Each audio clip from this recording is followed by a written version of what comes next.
The House of Hollow Pines, Alabama's Forgotten Experiment 1842. The South is haunted not just by the ghosts of war, but by the ghosts of silence. Some plantations were remembered because they were vast, their wealth impossible to ignore.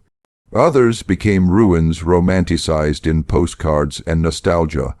But then there are places like Hollow Pines Plantation, a name that has almost vanished from record, spoken only in fragments, whispered in family Bibles, or tucked inside courthouse ledgers no one has opened in 100 years. The story that unfolds here is not of grandeur or southern charm. It is a story of cruelty masked as science, of family honor hiding unspeakable sin, of an estate that functioned less as a farm and more as a laboratory of human lives. And at the center of it all was one woman, Eleanor Whitfield, the Lady of Hollow Pines. Eleanor was not the archetype of a Southern belle. She was no fragile figure draped in lace, playing piano in a parlor while men debated cotton prices. She was sharp, intelligent, and cold, raised in Charleston among physicians and scholars who cloaked their brutality in words like progress and theory. When she married Thomas Whitfield, heir to Hollow Pines, she carried with her not just a dowry, but a world. View the belief that human beings could be catalogued, tested, improved, and bred like livestock. This belief would shape the plantation's fate and the lives of those trapped within its boundaries. The Hollow Pines estate stretched across 1,800 acres in rural Alabama, its fields thick with cotton and its swampy edges alive with snakes and mosquitoes. The main house, built in 1829, was imposing but not grand, 3 stories of whitewashed brick, its columns more functional than ornamental, its shutters perpetually warped by humidity. Behind it lay rows of slave cabins, their roofs sagging, their doors hanging crooked on leather hinges. To the casual traveler passing by on horseback, Hollow Pines looked like 100 other plantations scattered across the South. But to those inside, it was something else entirely. Thomas Whitfield, by all accounts, was a weak man. He drank heavily, gambled recklessly, and preferred hunting parties to managing land.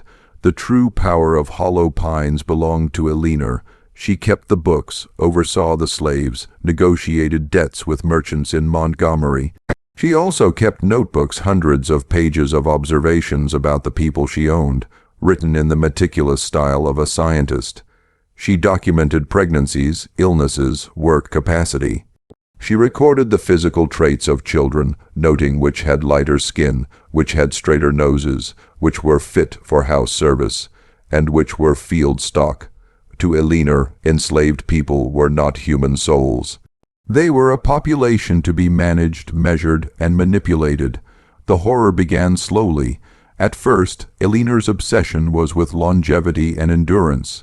She paired certain enslaved men and women, forcing them into unions against their will, then recorded the results of their offspring's strength. She compared diets, withholding food from one group to see how malnutrition altered growth, feeding another on pork and molasses to observe differences in stamina. But this was only the beginning. By 1842, when Eleanor was just 29 years old, Hollow Pines had shifted into something more sinister.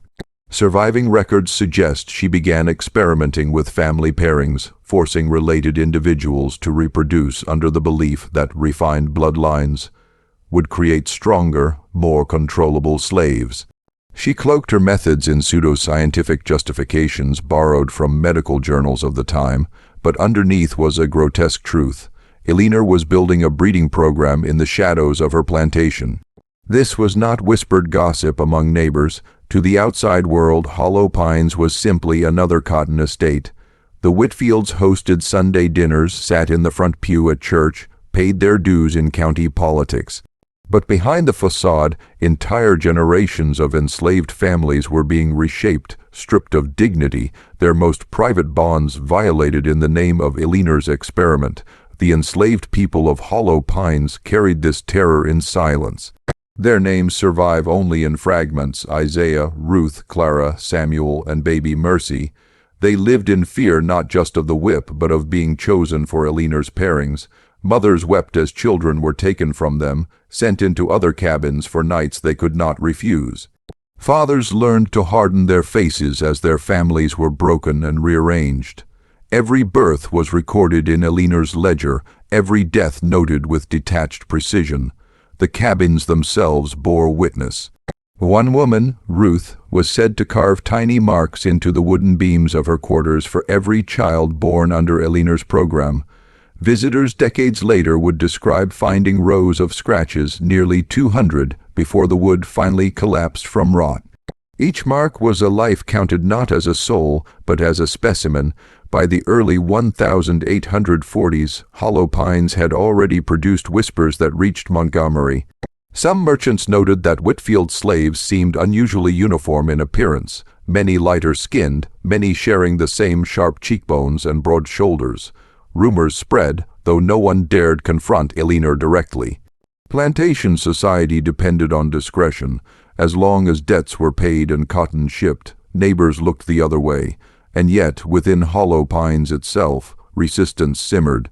Pearl, a young enslaved woman forced to bear 3 children before the age of 20, began keeping hidden scraps of writing. Using charcoal on bits of cloth and bark, she recorded her memories, the pairings, the screams, the names of children sold away. She buried these fragments under the floorboards of her cabin. Whether she meant them as a record for herself or as a warning to some future finder, we cannot know. But decades later, pieces of Pearl's writings would resurface, corroborating Eleanor's meticulous but coldly scientific ledgers. If you stood outside Hollow Pines in 1842, you would see nothing unusual: the rhythmic creak of wagons, the hiss of cicadas in the humid night, the distant chanting of enslaved workers singing spirituals as they husked corn. But if you stepped closer, if you listened past the ordinary sounds of plantation life, you would feel it, a tension in the air, a wrongness that clung to the soil itself. The cabins seemed quieter than they should have been, the laughter of children stifled, the adults always watchful, eyes darting to the main house where Eleanor wrote by lamplight late into the night. For those trapped within, Hollow Pines was not just a plantation. It was a prison of the body and a laboratory of suffering.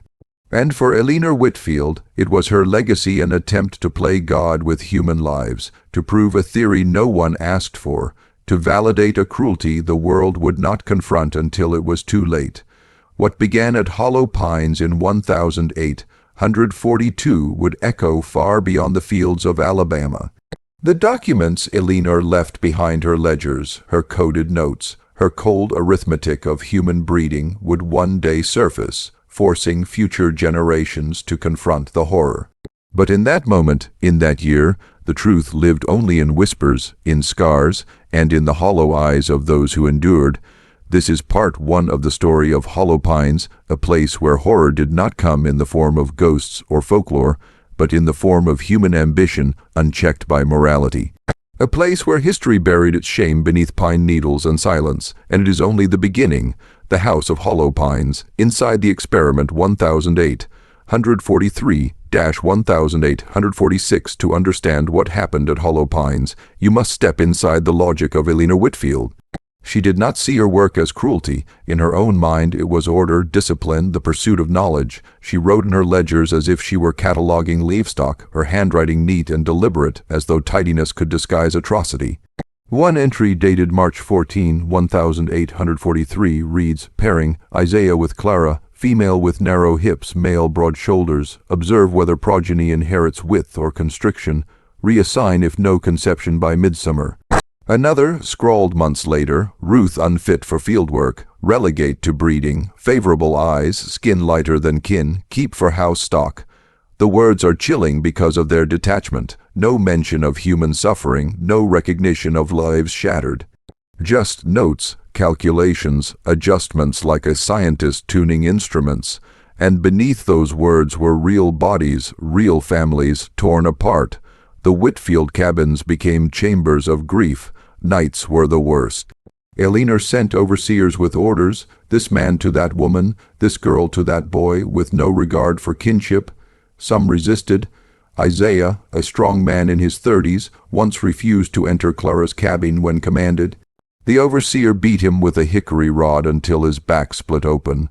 The next night, blood still drying in his shirt, Isaiah was forced inside anyway. Children born of these pairings were catalogued and observed like experiments. Babies were weighed at birth, their skin tone recorded, their temperament noted: quiet, fussy, hardy, weak. If they survived infancy, Elinor tracked their growth against her predictions. If they died, she scribbled a line through their entry as though erasing an error in arithmetic.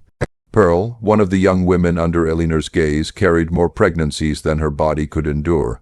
By the time she turned 22, she had delivered 4 children. 2 were sold south, vanishing into the maw of the slave trade. 1 died before her eyes from fever. Only the youngest, baby Mercy, survived to toddle at her side. Pearl stopped speaking for weeks at a time, her silence both rebellion and surrender.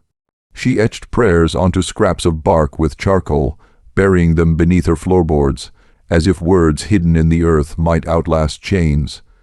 The plantation itself carried the weight of this system. The cabins sagged not just from humidity, but from despair. One visitor, a merchant from Montgomery, recorded that the Hollow Pines quarters were unnaturally hushed. He remarked how few songs were sung at dusk, how the usual rhythms of enslaved life, laughter, hymns, the pulse of drums were absent here. That silence was survival. To sing too loudly, to gather too freely, to whisper too long in the shadows risked punishment. Elinor believed even the spirituals could interfere with her studies. Music, she once wrote, disrupts discipline, encourages fancies of freedom. And so Hollow Pines became a place where voices lowered, where children were hushed before they could laugh too boldly, where grief and fear pressed down like the Alabama heat. And yet resistance found its cracks. There was Ruth, who refused to let her daughter Martha forget her true father, even when Elinor reassigned her to another man's bed. At night, Ruth whispered stories into Martha's ear, tales of ancestors stolen from Africa, of rivers that carried spirits, of freedom that lived beyond the pines. Elinor might dictate who lay with whom, but she could not fully dictate memory. There was Isaiah, who carved hidden symbols into the beams of his cabin marks, meant to outlast him, to tell some future wanderer that he had lived, that he had loved Clara against the orders of Elinor Whitfield. And there was Pearl, whose scraps of writing grew into a secret record, each fragment a thread of truth stitched against forgetting. By 1844, Elinor expanded her vision. The cotton market was booming, and Hollow Pines had become profitable despite Thomas's gambling debts. But Elinor saw more value in people than in crops. She began selling children bread under her program, sending them south to Louisiana and Mississippi, where planters paid high prices for strong stock.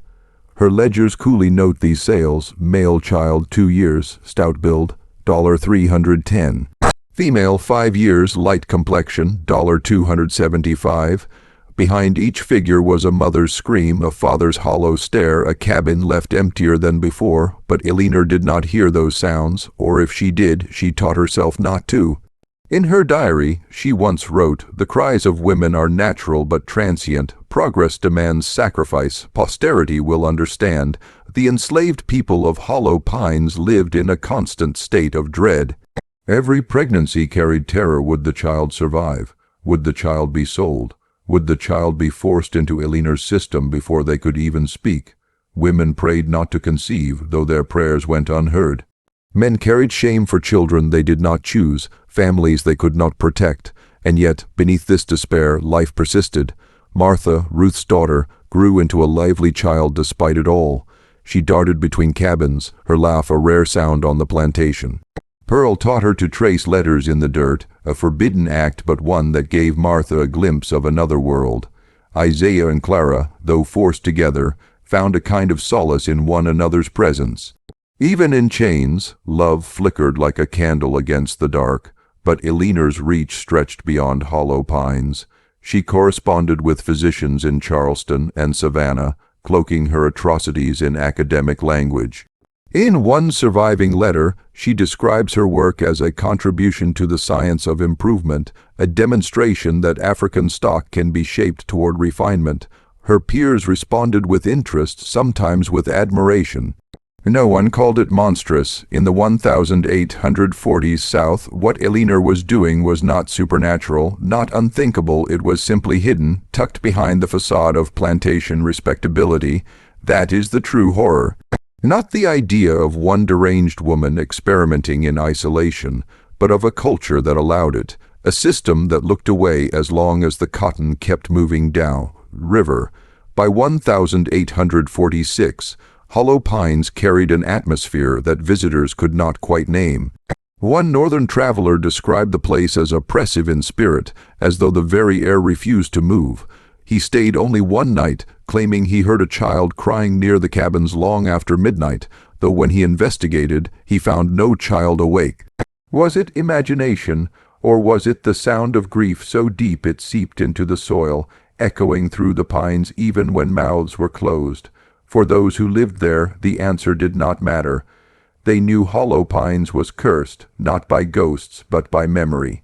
By the knowledge that their very existence had been reduced to lines in Elinor Whitfield's ledgers. By the weight of children taken, mothers broken, fathers silenced. This was life inside the experiment. Not just slavery, but slavery stripped of even the thin veil of humanity, slavery turned clinical, dissected, justified, a horror so vast that even those who survived sometimes doubted their own reality. And it was only going to grow darker. Whispers in the Pines 1846-1848 by 1846. The air around Hollow Pines carried something sharper than sorrow.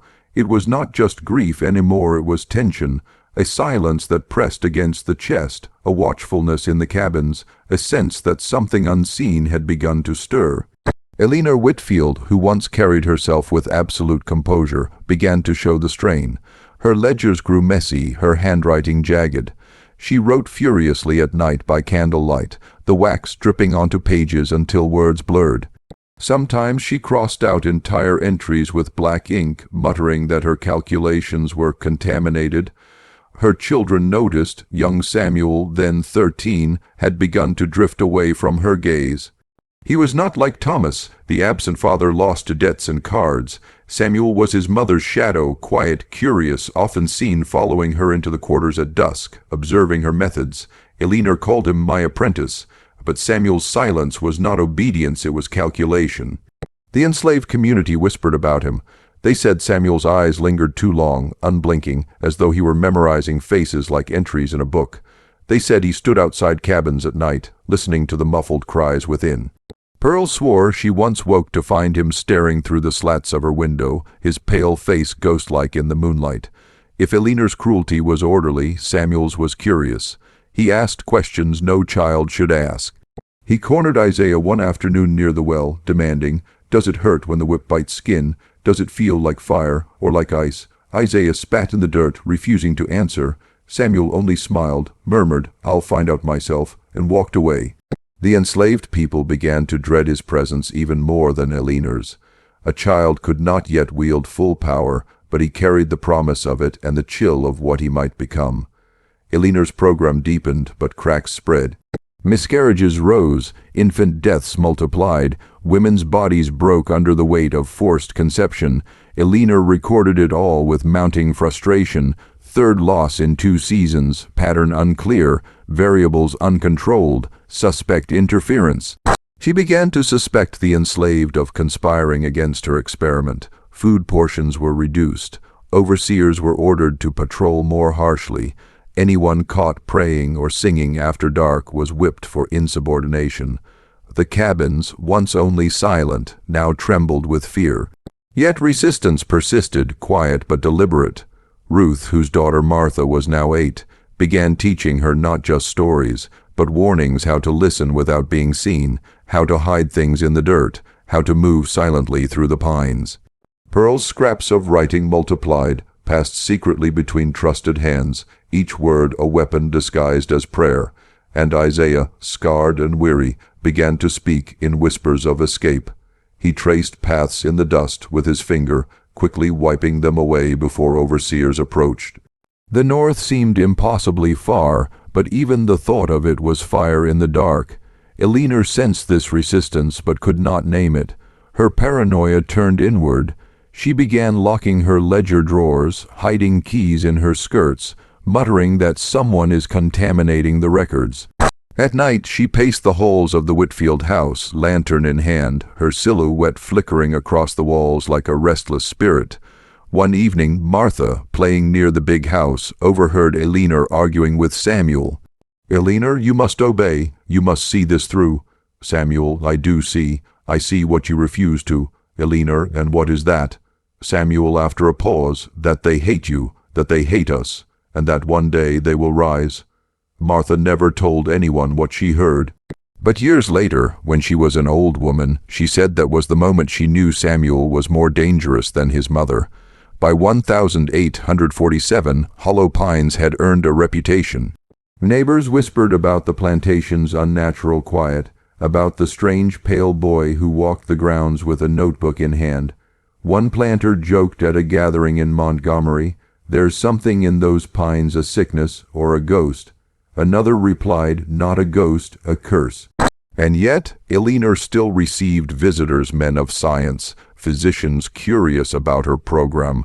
They arrived with polite interest, toured her grounds, asked questions about her pairings. They rarely stayed the night. Most claimed business called them home, but some confessed to their hosts later that they could not bear the atmosphere. One described it as a place where the soil itself seems to weep. The enslaved felt that weeping in their bones. Dreams turned strange. Pearl dreamed of children crying from beneath the earth. Isaiah dreamed of fire consuming the cabins.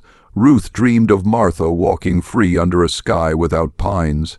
Dreams became whispers, and whispers became planning. Quietly, carefully, the enslaved began to move towards something larger than survival. They shared signs, a feather laid on a doorstep, a pebble arranged in a pattern, signals that passed beneath Elinor's watchful eyes. They did not yet know if they would flee, fight, or simply endure, but they knew they could not remain passive. Elinor, meanwhile, turned to Samuel with growing desperation. She saw in him her legacy, the one who would continue her work. But Samuel's gaze had shifted. He no longer copied her notes blindly. He began writing his own, hidden in a separate book bound in black leather. His entries were colder than hers, stripped even of her justifications. Subject resists coupling. Administer pain until compliance. Record reaction. Infant born weak. Withheld milk to observe duration of survival, 3 days. Samuel was not simply following his mother, he was testing limits of his own. Where Elinor cloaked herself in science, Samuel leaned toward cruelty for its own sake. The enslaved began to say his name with dread, as though it carried weight in the air. The turning point came in late 1848, when a fire broke out in one of the cabins. No one knows exactly how it started. Some say it was an accident, a cooking fire gone astray. Others whisper it was Isaiah, desperate to strike a blow, even a small one, against Hollow Pines. The flames devoured the cabin quickly, sparks leaping to the pines. The enslaved rushed with buckets, beating the fire with rags, while overseers lashed them to work faster. In the chaos, one child went missing, little Mercy, Pearl's last surviving daughter. She was never found. Some said she perished in the fire.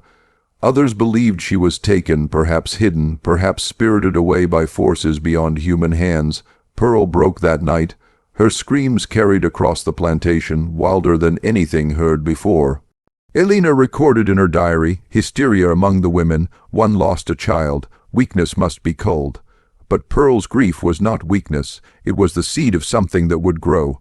That night, the enslaved of Hollow Pines gathered in secret, not to mourn, but to vow. They would endure no more experiments, no more pairings, no more stolen children. Something had to break. And in the shadows, Samuel watched them from the trees, silent, smiling. The splintering 1849-1850, the fire of 1848, was never spoken of openly again. Elinor ordered the ashes cleared, the charred ground turned over with fresh soil. But the smell lingered for months, rising each time the wind shifted through the pines. Even when the plantation appeared whole again, everyone knew something had been lost or set loose. Pearl did not sing after that night.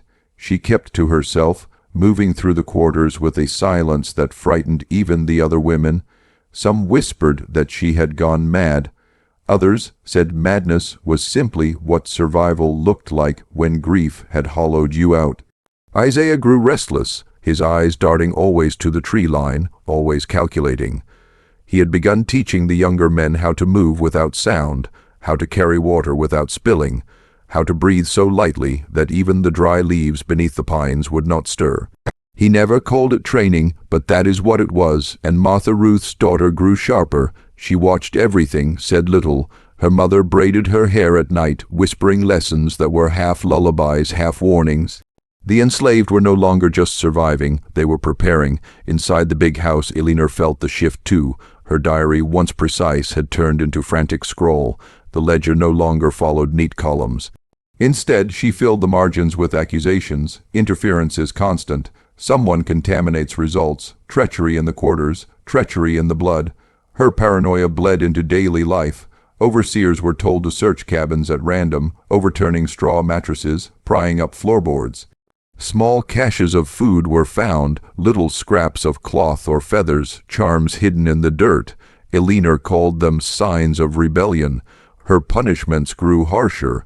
Women who resisted pairings were tied and left in the yard for days. Men suspected of plotting were beaten until their backs bled into the earth. Elinor told herself it was science, but science had slipped. This was only cruelty wearing its mask. Samuel was no longer a child. At 15, he stood taller than most men in the quarters. His face had hardened into something unreadable, pale and sharp like bone left too long in the sun. He rarely spoke to his mother now, though he shadowed her work still. His black notebook grew heavier each month. Unlike Elinor, he did not rant or accuse in its pages. He recorded without emotion, test subject uncooperative, correction applied. Bloodline remains unstable, further attempts required. The enslaved began to fear Samuel even more than Elinor. He walked among them with a kind of detached curiosity, as though they were already dead, their movements merely the twitching of nerves. When one man collapsed from exhaustion in the fields, Samuel crouched beside him, touched his face, and whispered, "Still warm." Then he ordered the man dragged away. In the winter of 1849, whispers turned to action. Isaiah gathered a small circle, Ruth, Pearl, 2 young men named Jonas and Caleb. They met in the smokehouse, careful to keep their voices low. The door cracked just enough for air. Isaiah spoke plainly, "We will not live like this. If we do nothing, our children will be born into chains until the end of days. If we move now, there is a chance." Pearl's eyes burned, though her voice was cold.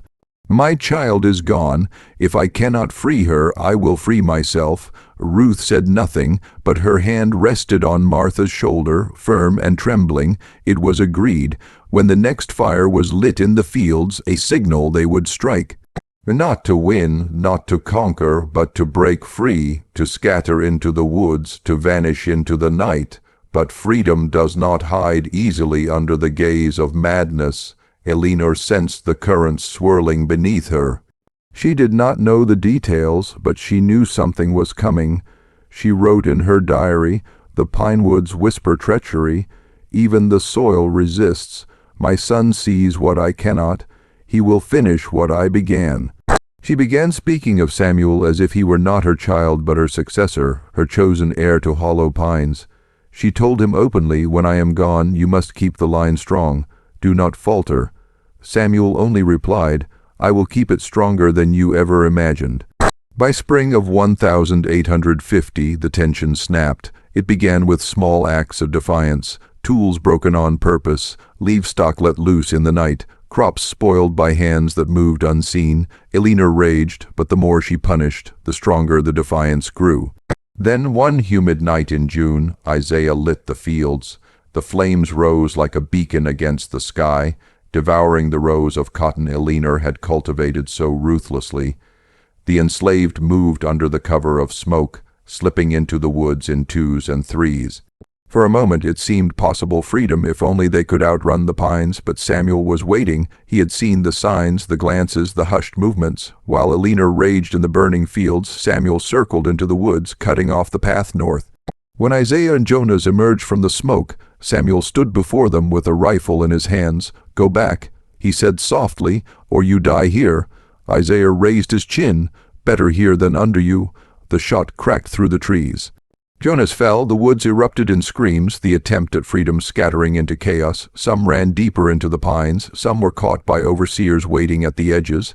Others vanished altogether, whether into the swamp, the river, or the unknown. No one ever knew.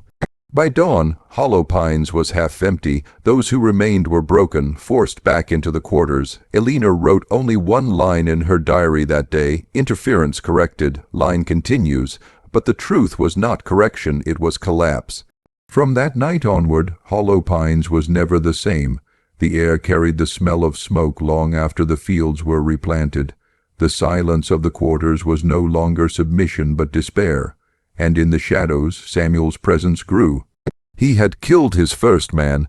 He had betrayed a chance at freedom. He had chosen cruelty as inheritance. The enslaved no longer saw Elena as the true master of Hollow Pines. She had become brittle, paranoid, fraying at the edges.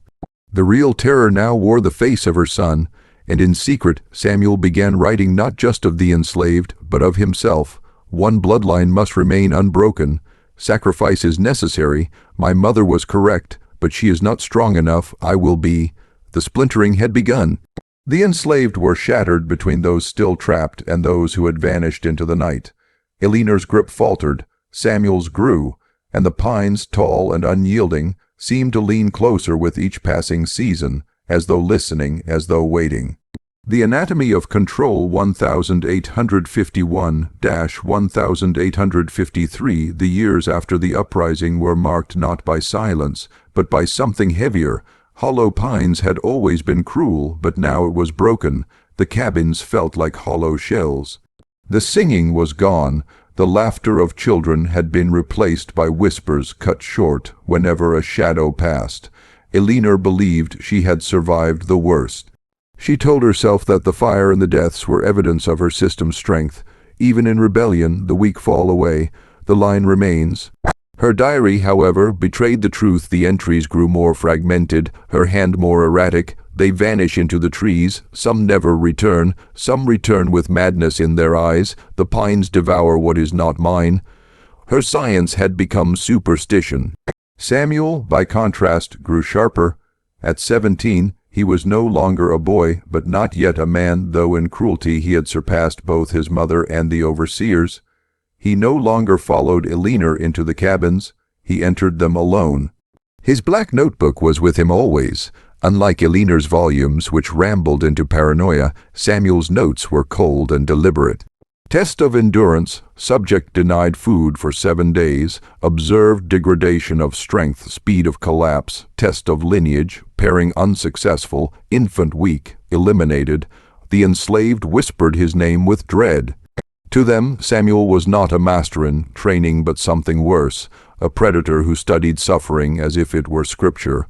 Children avoided his gaze, women hid their faces when he passed, and men bowed their heads not out of respect, but to shield their fury. Pearl remained the ghost of Hollow Pines. Since the fire that took her daughter, she spoke rarely, her eyes hollow, her body worn. Yet she carried within her a strange resilience, a silence that was not submission, but defiance in its own form. She refused to break, even when Samuel singled her out for observation. Ruth, though weary, endured for Martha's sake. Her daughter was now 12, sharp-eyed and watchful. Martha saw everything: the way Samuel's eyes lingered too long, the way Elena's hands shook when she wrote, the way overseers grew uneasy in Samuel's presence. She remembered her mother's words. The pines listen, they remember, you must too. Isaiah was changed as well. He bore the scar of that failed escape, not only in his body but in his spirit. He had seen Jonas fall, seen Samuel's rifle raised, seen the chance at freedom crushed under the boots of a boy. Yet he did not surrender. He worked the fields by day, but at night he traced new paths in the dirt, new maps of possibility. He did not speak of them aloud, not yet. The overseers, too, began to sense the shift. Elinor had grown erratic, her orders contradictory, her punishments more desperate than strategic. At times she accused the overseers themselves of interfering with the experiment. Some left the plantation quietly, finding employment elsewhere. Others stayed, wary of Samuel, who now walked among them with a confidence that unsettled even hardened men. By 1852, it was Samuel, not Elinor, who was seen as the true authority of Hollow Pines. He decided which men worked which fields, which women were forced into pairings, which punishments were carried out. Elinor still kept her ledgers, but her son had become the hand that enforced them. He had also begun new practices of his own. One winter, he ordered a small cabin near the edge of the woods to be emptied and locked. It became his private chamber where no overseer was allowed to enter. He brought men and women there in pairs, sometimes alone, always leaving with his notebook filled. The sounds that emerged were not always screams, sometimes they were strange silences, punctuated by his murmurs as he spoke to himself. Isaiah once caught a glimpse inside when Samuel left the door ajar. He swore later he saw bones laid neatly on a table, as if arranged for study. He saw sketches pinned to the walls, diagrams of limbs, torsos, skulls. Not the crude doodles of a boy, but detailed, careful renderings, as though Samuel were documenting the anatomy of the enslaved for some private archive. Isaiah turned away quickly, knowing that to linger was to invite death. But the image stayed with him for the rest of his life. Elinor, meanwhile, clung to her identity as a scholar. She continued corresponding with physicians in Montgomery and Savannah, though fewer replied with each passing year. Her letters grew more erratic, filled with strange claims about genetic purity and stabilizing unstable lines. One doctor, in a rare reply, scrawled a single sentence: "Your methods are not science, but monstrosity." Elinor never showed the letter to Samuel. She burned it in the hearth and wrote instead, "They are afraid, but fear is the mark of the weak. The Whitfield line is strong, but the enslaved knew strength of another kind." It was in the way they hid scraps of food, in the way they whispered warnings from cabin to cabin, in the way they carved marks into the trees to guide one another through the pines. It was in the way Pearl, broken though she seemed, hid Martha under her skirts one night when Samuel searched the cabins. It was in the way Isaiah quietly taught Caleb's younger brother how to run without leaving tracks. The Whitfields believed they were building a legacy of control, but beneath their very noses, another legacy was forming, one of resistance, memory, and survival. By 1853, Elinor's health began to fail. Her hands shook constantly, her face grew sallow, and she coughed through the nights. Some believed it was consumption. Others whispered it was madness finally consuming her body as it had her mind. Samuel did not grieve. He did not even comfort her. Instead, he pressed her harder, demanding access to her ledgers, demanding that she pass on every detail of her research. Elinor, fevered and weak, saw in her son not just her heir, but her judge. One night, in a rare moment of clarity, she whispered to him, "You must be careful, Samuel. The pines remember. The land itself bears witness." Samuel only replied, "Then the land will bow to me." The enslaved heard whispers of Elinor's decline and prayed it might bring an end. But Samuel was not waiting to inherit, he was already taking control. He was not a boy of science, nor even a man of cruelty alone. He was something else, something growing darker by the year. And deep in the pines, bones rested beneath the soil, each one a marker not of science, but of sacrifice. Each one a testimony against the Whitfields, though no court would ever hear it. The balance of Hollow Pines had shifted. Elinor's reign was crumbling, Samuel's was rising, and the enslaved were caught in the narrowing gap between madness and monstrosity. And yet, even then, they whispered, they planned, they waited, for if freedom could not be taken in fire, it might yet be claimed in blood. Inheritance of Ashes 1853-1854. By the spring of 1853, the air at Hollow Pines seemed heavy with rot. The magnolias still bloomed, The fields still rippled green under the wind, but within the manor house the scent of decay clung to every corner. Elinor Whitfield rarely left her chambers. Her body was failing, but it was her mind that had collapsed first. Her diary entries became incomprehensible fragments, single words scrawled across entire pages: blood, lineage, root. Over and over, as if repetition could force sense onto her unraveling thoughts. The ledgers, once her proudest records, were stained with ink blots, her hand shaking too violently to trace neat columns. Servants whispered that she wandered the halls at night, speaking to no one, muttering names of children who had long since disappeared. Once, Ruth saw her standing barefoot in the yard before dawn, staring into the tree line, whispering, "You cannot have them.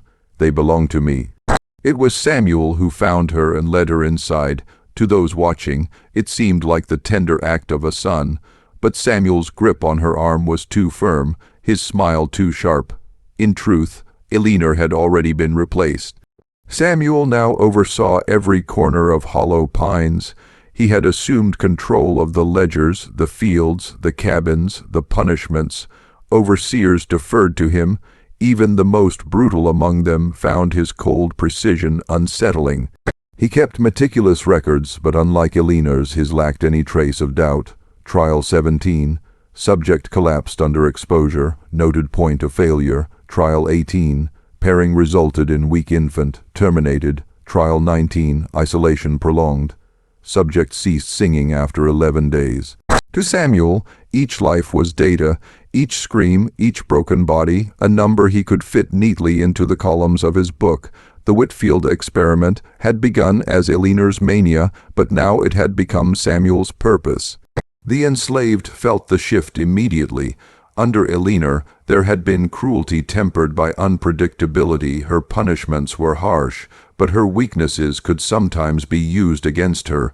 She grew distracted, sick, vulnerable. Samuel, however, was relentless. He never lost focus. Pearl endured his inspections with silent hatred. He often lingered near her, circling her as though she were an object, not a woman. He seemed fascinated by her silence, recording it, testing it, seeking to provoke it into breaking. But Pearl never spoke. Her silence to her was not defeat, it was defiance. Ruth shielded Martha as best she could. The girl was now 13, on the edge of womanhood, and Samuel's gaze lingered on her too long. Ruth taught her to hide in plain sight, to keep her eyes lowered, to move quickly, to never speak unless spoken to. But Martha's eyes betrayed her. She saw too much, understood too deeply. In quiet moments, she traced the scars on Isaiah's arms, or pressed her ear to Pearl's chest to hear the steady heartbeat of survival.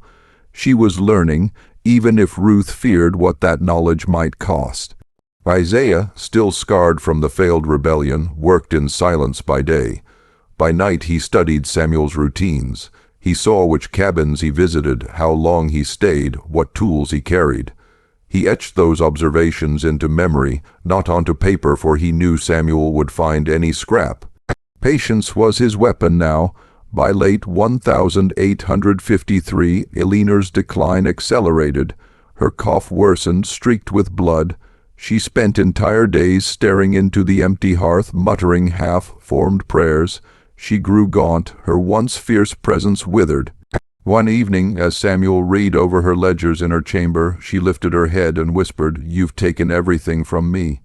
Samuel looked at her with something like amusement. "No, mother," he said. "I've perfected it." Elinor began to weep, not loudly, but with the exhausted sobs of someone who had spent their life convincing themselves they were right. She died quietly in her bed on March 9th, 1854, at the age of 42. Samuel did not shed a tear. He closed her ledger, set it aside, and ordered the overseers to bury her beside Thomas Whitfield in the family plot. The enslaved watched from a distance, standing in rows, silent, as her coffin disappeared into the soil. None mourned her, but Samuel inherited more than land and ledgers. He inherited the mantle of Hollow Pines, and in his hands it grew darker still. After Elinor's death, Samuel began to speak less to overseers and more to himself. He carried notebooks filled not only with observations, but but with drawings, skeletal diagrams, organs sketched with precision, facial profiles of the enslaved as if cataloging them by type. Some nights, lanterns flickered late in the cabin by the tree line. Strange noises carried through the woods, the scrape of metal, the muffled cries cut short, the sound of something boiling. Once Martha swore she smelled burning hair drifting across the yard. The enslaved no longer spoke of Samuel as a boy or a master. They called him the collector. Pearl, who had seen horrors enough for several lifetimes, refused to look at the cabin. Ruth whispered prayers each night for her daughter's safety. Isaiah clenched his fists until his nails broke skin, rage building with each new disappearance. The records Samuel kept during these years, fragments later found in the courthouse box, show how far his science descended. Observation, vocal cords severed, silence achieved. Observation, infant removed from mother prematurely. Subject's grief prolonged, no collapse observed. Observation, removal of digits did not impair field labor significantly. Recommend broader application. The handwriting was neat. The tone clinical, but the meaning was monstrous. By 1854, Hollow Pines was no longer merely a plantation. It was a laboratory of cruelty, hidden beneath the guise of cotton fields and family legacy. The overseers obeyed because they were paid. The neighbors looked away because it was easier not to see, but the enslaved endured. They endured because they had no choice, and because within endurance was the seed of survival. Pearl endured in silence, Ruth endured through faith, Isaiah endured by planning, always planning, and Martha endured by remembering each face, each loss, each cruelty. Her memory would one day carry what Samuel could never erase. When Eleanor was laid in the ground, the earth of Hollow Pines closed over her as though swallowing a secret. But secrets have a way of surfacing. The land remembers, the trees remember. And every night, when Samuel lit his lantern and walked into the pines, dozens of eyes followed him, waiting, biding, whispering in the dark, "Not forever, not forever." The Doctrine of Flesh 1854-1855. By the summer of 1854, Samuel Whitfield had transformed Hollow Pines into something unrecognizable. What once bore the facade of a plantation, rows of cotton fields, cabins, the faint illusion of southern gentility now pulsed with an undercurrent of dread. His presence was everywhere. He stalked the grounds not as an heir or overseer, but as a keeper of specimens. His notebooks grew thicker. The ink smudged only when his hand shook from working deep into the night. He charted bodies like maps, traced bones with graphite, and gave each subject a number instead of a name. Where Eleanor had cloaked her obsession in the pretense of lineage and inheritance, Samuel stripped away all pretense. To him, people were no more than raw material, clay to be reshaped, dissected, discarded. The enslaved began to whisper of the doctrine of flesh. It was not Samuel's phrase. They coined it in secret, passing it in hushed tones from cabin to cabin. To them, it meant the rules by which he operated, the belief that flesh was his to command, that lineage was a puzzle to be solved through cruelty. The doctrine explained why Pearl was watched so closely, why Ruth's daughter Martha was never far from Samuel's gaze, why Isaiah's scars seemed to delight him. The overseers saw only fragments. They did not care so long as the harvest reached the scales. Yet even they grew uneasy when lanterns burned late in Samuel's cabin and strange cries cut across the night. Some said they heard the sound of saws. Others swore they saw smoke rise from the chimney long after midnight. Ruth prayed harder than ever. Her voice, soft but steady, filled the cabins with hymns. She taught Martha to weave scripture into memory, to use verses as anchors when fear threatened to drown her. But the girl's eyes betrayed her youth-wide, haunted, too aware for one so young. Pearl endured with silence, but silence itself became a target. Samuel documented her restraint as though it were a condition to be measured. He tried to break it, starving her, threatening her child, forcing her into isolation. Still she did not speak. Her refusal became legend among the others, not a void, but a shield. Isaiah grew quieter too, though his quiet was not submission but calculation. He carried the memory of his failed rebellion like a scar that had never healed.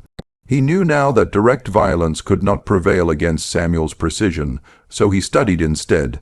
He memorized the movements of guards, the timing of patrols, the layout of doors and locks. Every detail became a weapon stored for a future he refused to abandon. Samuel's journals from late 1854 show how far he had drifted into obsession. Subject 27 expired during procedure. Muscles failed under strain. Subject 28 exhibited resistance when deprived of maternal presence. Further trials required. Infant mortality high, but genetic consistency remains promising, projections favorable if conditions maintained. Each entry was methodical, drained of humanity. The enslaved were no longer names, but data points in a cruel equation. Eleanor's death had severed the last thread of restraint. Samuel no longer sought approval or guidance.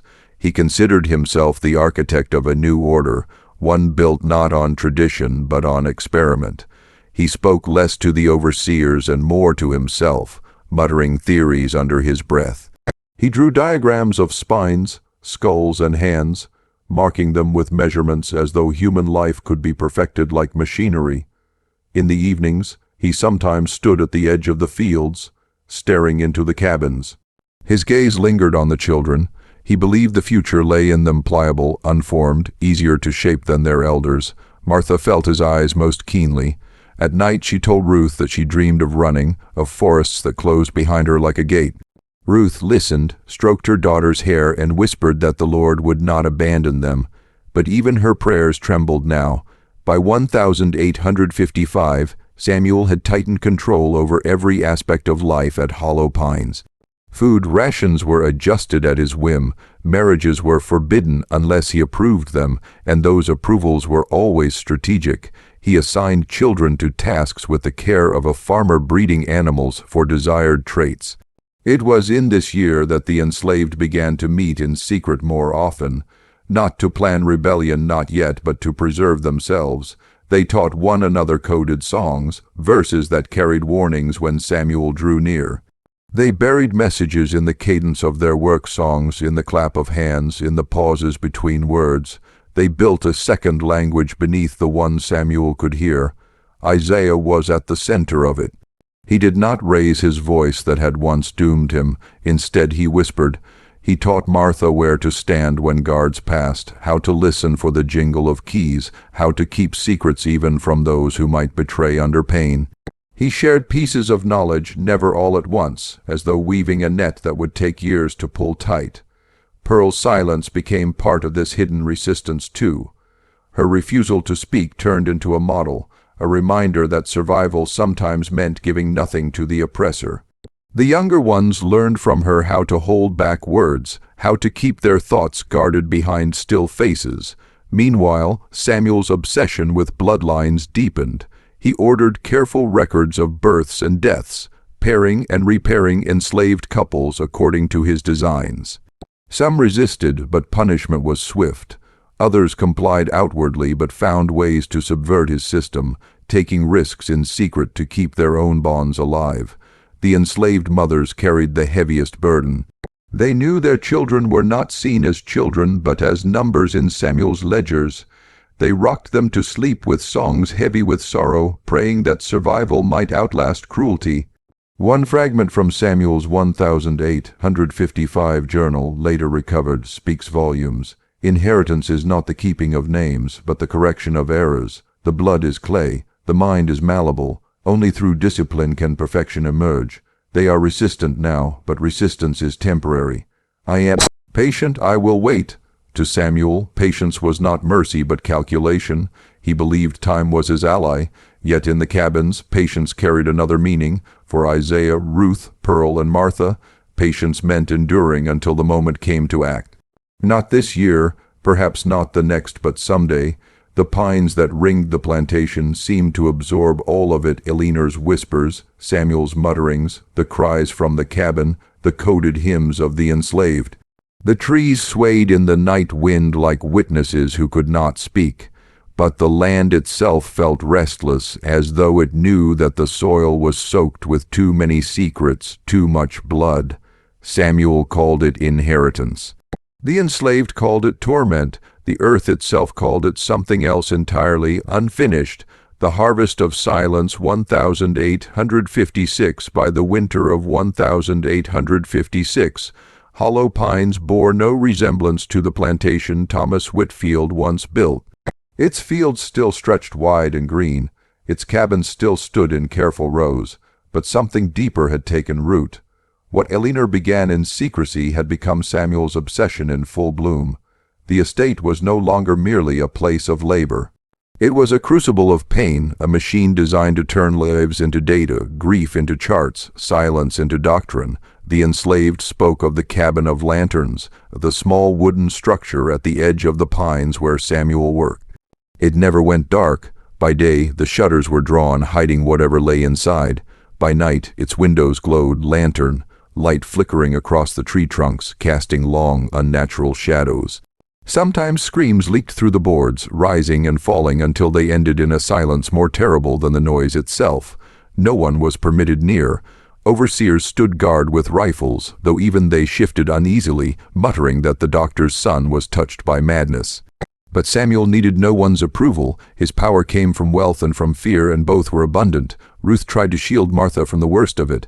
By now the girl was 14, her eyes sharper than ever, her childhood long behind her. She had learned the codes, the glances, the pauses, the songs that meant danger or safety, but nothing could protect her from Samuel's gaze. He lingered near her during inspections, studying her as though she were a puzzle. Ruth would place herself between them whenever possible, her body a barrier, her prayers a shield, but Samuel was patient. He did not snatch. He waited, and the waiting was worse. Pearl, meanwhile, had grown thin from punishment. Her silence infuriated Samuel. It had become the one thing he could not control. He recorded it, dissected it, tried to provoke it. Still she withheld. The others came to see her as something sacred. She bore their secrets without words, carrying the weight of their defiance in her stillness. Isaiah grew restless. His patience, honed since the rebellion's failure, was stretched thin. He watched Samuel with a hatred that bordered on unbearable. He saw how each disappearance fed Samuel's obsession, how each death was hidden in the soil behind the pines. He began speaking quietly to others in the fields, not of revolt, but of remembering. He told them, "We must not let this place erase us. Even if we die, we must remain." That spring, Samuel began a series of harvests, as his notebooks later termed them. It was a word he borrowed from agriculture, but it meant something else entirely. Harvest I, 5 subjects selected, 3 expired under pressure, 2 viable. Harvest Roman 2, 7 subjects, resistance observed, corrective measures applied. Harvest Roman 3, losses high but promising consistency, silence maintained. To the enslaved it felt like culling. Families were torn apart without explanation, children vanished, bodies were carried into the cabin of lanterns and did not return. The ground behind the structure grew uneven with shallow mounds. Overseers avoided that stretch of earth, claiming the soil there was cursed. Martha saw more than she should. One night, while gathering water, she strayed too close to the tree line and glimpsed Samuel through the cabin's cracked door. His sleeves were rolled to the elbows, his hands dark with blood.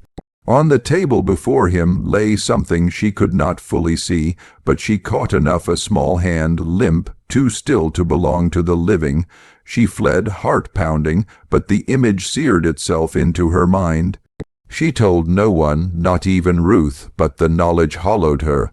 Childhood had already been taken from her, now hope followed. Samuel's journals grew more deranged by mid-1856. They were less about observation and more about prophecy. The line bends toward perfection. Resistance thins with each generation. Flesh is weak, but will is weaker. I shall outlast them. I shall refine them. When others fall, the Whitfields will endure. He no longer wrote of labor or profit. Cotton yields shrank, yet he scarcely noticed.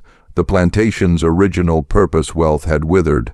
Hollow pines existed now only to feed his experiments. By summer, rumors spread to neighboring estates. Strange disappearances, whispers of sickness, talk of Samuel's studies.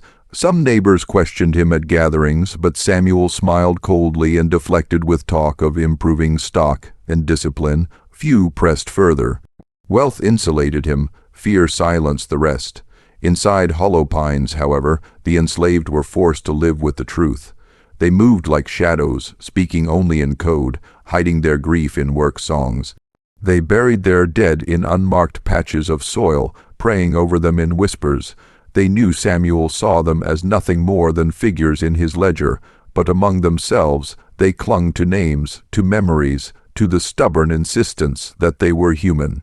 One August night, lightning split the sky above hollow pines. A storm raged, shaking the shutters, rattling the old house. The enslaved huddled in their cabins, listening to the thunder roll, and over the thunder, faint but unmistakable, came the sound of screams from the cabin of lanterns. This time they did not end. They carried on through the night, punctuated by crashes of metal, by something breaking, by Samuel's voice shouting above the storm. The screams only stopped at dawn when smoke rose thick from the chimney. The overseers said nothing, the enslaved said nothing, but everyone felt the change. Something had shifted that night, something worse had been born. Ruth held Martha close in the days that followed, but the girl seemed distant. Her eyes were elsewhere, watching something no one else could see. Pearl remained silent, her stillness more unshakable than ever, though her body trembled when she worked the fields. Isaiah grew sharper, more focused. He knew that storms did not come without reason. Samuel, meanwhile, looked renewed. The storm had not broken him, it had baptized him. He walked the grounds with a feverish energy, his eyes gleaming. He spoke of refinements and purification. He had tasted something in that night's work, and it had given him conviction. The enslaved of hollow pines knew then that survival alone might not be enough. Samuel's hunger was no longer confined to shadows. It had become the beating heart of the estate. Every night lanterns burned. Every morning the soil swelled with new mounds. The land was choking on secrets. The air hung heavy with them, and those who endured whispered among themselves a truth that grew sharper with each passing day. This cannot last, not forever. The House of Mounds, 1857 by 1857, the Hollow Pines plantation looked more like a burial ground than a farm. Cotton still waved in the fields, but the land itself seemed restless, unsettled. Behind the cabin of lanterns, rows of earthen mounds grew, swelling outward into the pine grove. No crosses marked them, no names carved into wood, just humps of soil pressed by shovels, each one a silence given shape. The enslaved whispered that the ground moaned at night, that if you walked too close, you could hear voices underfoot, murmuring in grief.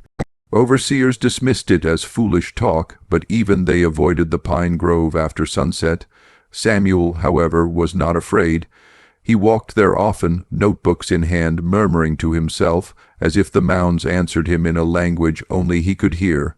The journals of that year reveal the height of his mania. The soil is fertile not only with cotton but with memory. Each harvest refines the strain. Imperfections die, strength persists, the pattern emerges, the line endures. His entries shifted from cold data into prophecy. Charts gave way to diagrams of human figures twisted into unnatural shapes. Margins filled with symbols, notations, half scientific, half occult. He wrote of purification, of the silent generation, of a future where resistance would no longer exist.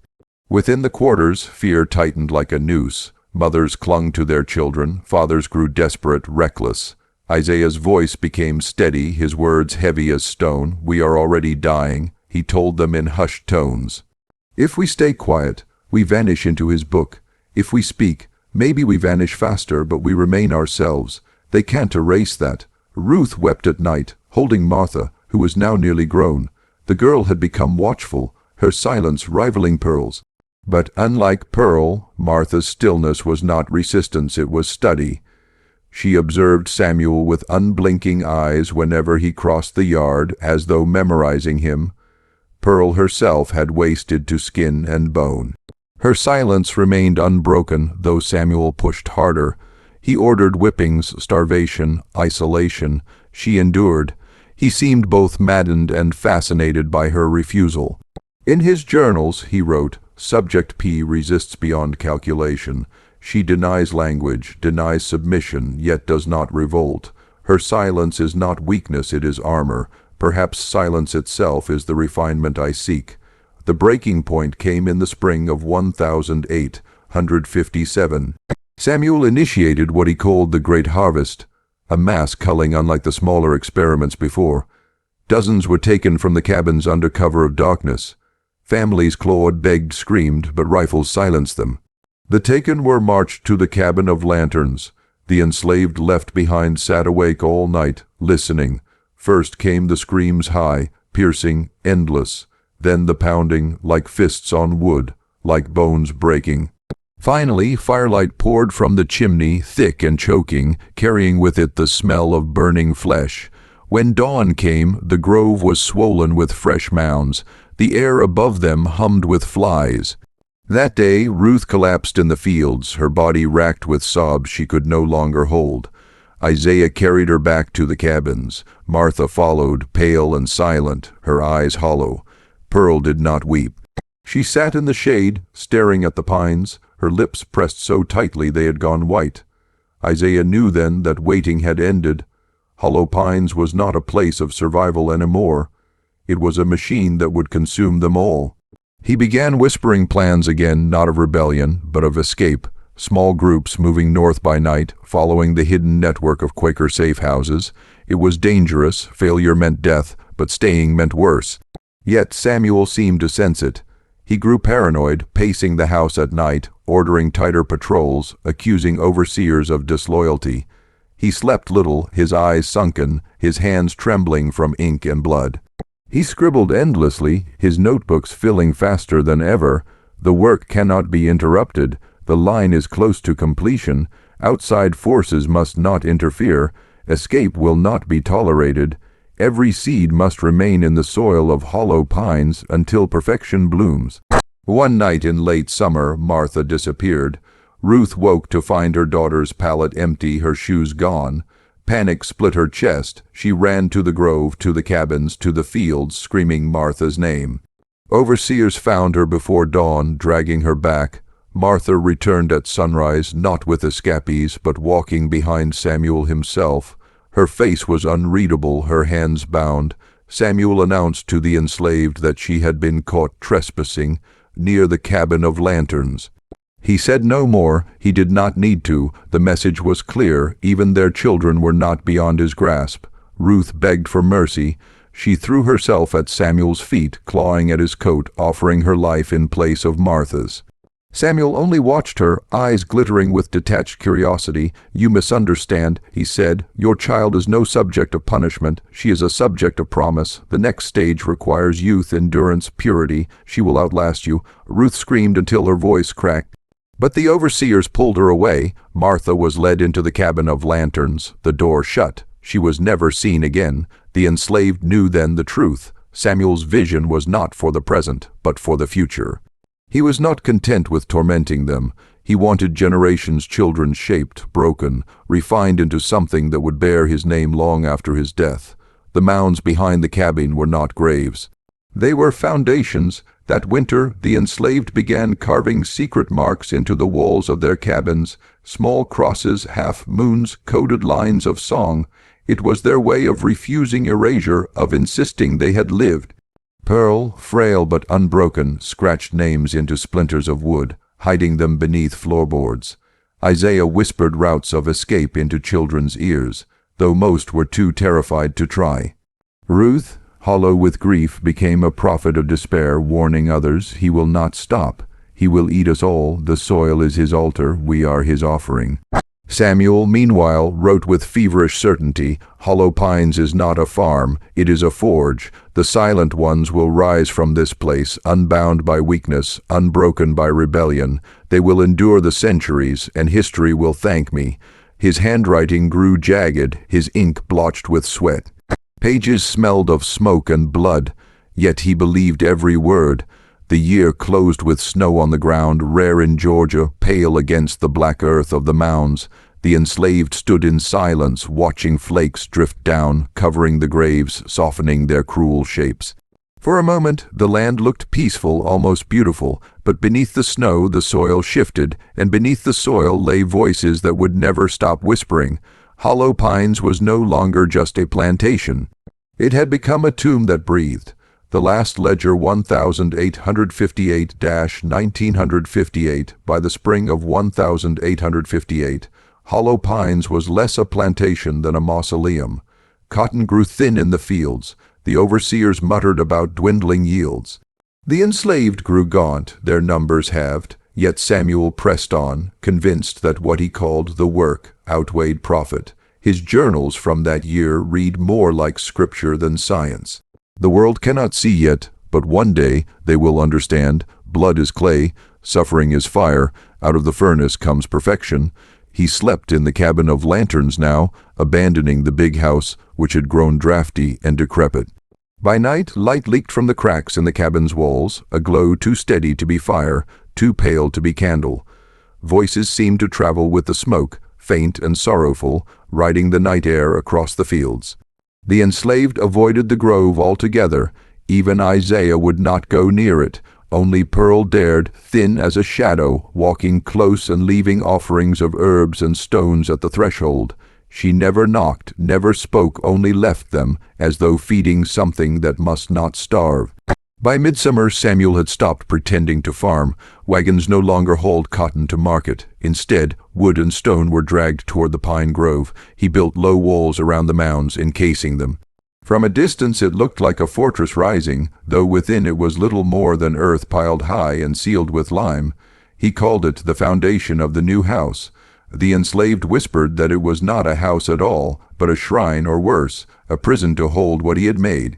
Then came the final harvest. It began one August night. Torches lit the yard. Overseers went cabin to cabin, dragging families into the dark, not to the fields, not to the block, to the pine grove, to the cabin. Screams erupted, louder than before, louder than ever. Even the overseers looked shaken. Some abandoned their posts and fled down the road. Those who stayed watched Samuel, who stood bare, chested in the torchlight, his face streaked with ash. His arms opened wide as though to embrace the night. "Tonight," he cried, "we complete the circle. The line endures." He was answered by cries, by fists pounding wood, by the choking of smoke. But before dawn the sound changed. First came silence, heavy, unnatural. Then a long, low rumble, the sound of earth collapsing. Witnesses later swore the ground itself opened, swallowing the cabin whole. Torches fell. Screams cut short. When the sun rose, the cabin of lanterns was gone. In its place lay a crater, smoking faintly, ringed by shattered timber and scorched pine. The mounds were gone too, as though dragged beneath the soil. Samuel was nowhere to be found, nor were Martha, Pearl, or the others taken inside that night. The plantation never recovered. Without its master, the overseers scattered. Cotton rotted in the fields. By winter, Hollow Pines was abandoned, save for a handful of the enslaved who remained, too weak or too frightened to leave. Ruth was among them. She was found in the cemetery months later, sitting at the edge of a grave, rocking back and forth, humming a lullaby to no one. When asked what had happened, she only said, "He built a house underground. He went in. The earth closed the door." The years that followed erased Hollow Pines from memory. The big house collapsed, the cabins dismantled. The grove grew wild, reclaiming the scar. By the 20th century, it was just another patch of forest along the Oconee River, marked only by the faint ridge of earth where the crater had been. But Samuel's journals survived. In 1958, a historian named Margaret Fletcher uncovered them in the Baldwin County Courthouse. They had been boxed, sealed, and nearly forgotten.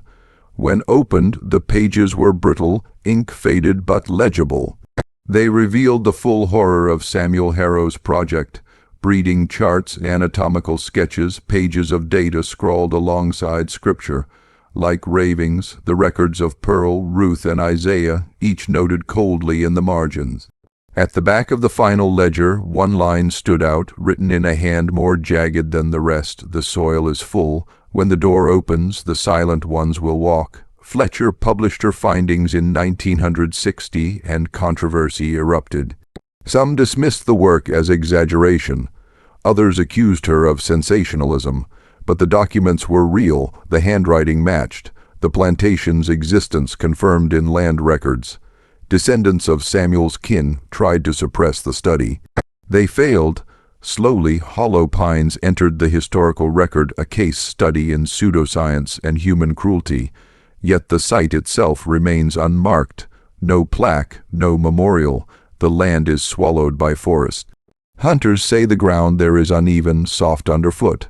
Hikers report strange quiet, no birds, no wind, as though the air itself listens. Some claim to hear whispers under the soil, faint like breath against the ear. Some say lights flicker at night where the cabin once stood. Ruth's line scattered north during the Great Migration. Isaiah's descendants kept his memory alive in fragments of song.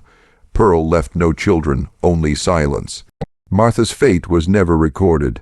Samuel left only his journals and the possibility that his silent ones were not metaphor. The question lingers: what exactly collapsed into the earth that night in 1858? Was it just a cabin, or something Samuel had summoned into being with his obsession, his cruelty, his belief in refinement through suffering? Hollow Pines has no ghosts, no legends of chains rattling through the trees. It has something quieter, heavier. The real horror is not the night the cabin sank, but the centuries of silence that followed. How quickly a place of atrocity was left to rot. How easily its victims' voices were buried. The earth holds memory longer than men, and some memories refuse to stay buried. If you walk through the Oconee forest today and find the clearing, tread lightly. Press your ear to the soil. You may hear the faintest murmur. Not a ghost, not a curse, just the soil remembering, and if you hear your name whispered back, leave at once. The door is not as closed as it once was.